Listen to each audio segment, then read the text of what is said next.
భారత ప్రధాని కర్నూలు జిల్లా పర్యటనను వ్యతిరేకిస్తూ వామపక్ష ప్రజా విద్యార్థి సంఘాల నిరసన గలం. కర్నూలు జిల్లా ఆదోని.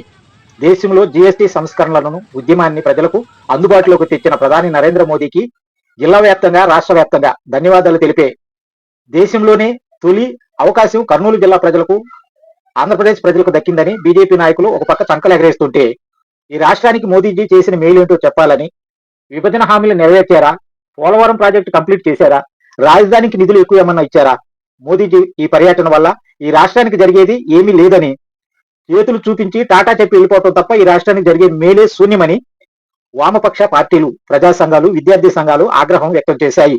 ఈ సందర్భంగా ఆదోని భీమా సర్కిల్ దగ్గర నలబెడ్డలతో మోదీజీ గో బ్యాక్ అంటూ నినాదాలు చేశారు. ఒక్క సీటు కూడా ఎమ్మెల్యే సీటు, ఎంపీ సీటు ఒక్క సీటు కూడా గెలిచే పరిస్థితి లేదు మన ఆంధ్రలో. బీజేపీ సొంతంగా పోటీ చేసే అదే మన ప్రజల తీర్పు. అర్థమైందా? ఈరోజు కాంగ్రెస్ పార్టీ పుట్టుకతలు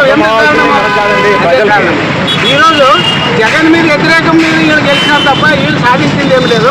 అందుకోసం ఇప్పటికైనా వాళ్ళు తప్పు తెలుసుకొని ప్రజలకు ఇచ్చిన హామీని నెరవేర్చండి, దానికి అభ్యంతరం లేదు. ఇప్పుడు బీజేపీని వ్యతిరేకించినప్పటికీ కూడా, అన్ని పార్టీలు బీజేపీని వ్యతిరేకించినప్పటికీ కూడా ఇప్పుడు రాష్ట్రంలో వేరే మన కూటమి ప్రభుత్వం నడుస్తుంది.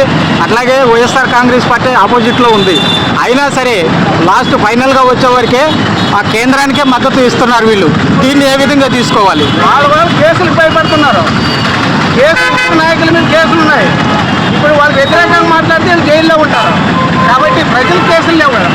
ప్రజా ప్రయోజనాలు అయితే శూన్యమంటారు. మరి ప్రజల కోసం వాళ్ళు త్యాగం చేయాలా? ఈరోజు ఎన్నిసార్లు జైలు పోయినా నిలబడినారు విగ్రహంగా.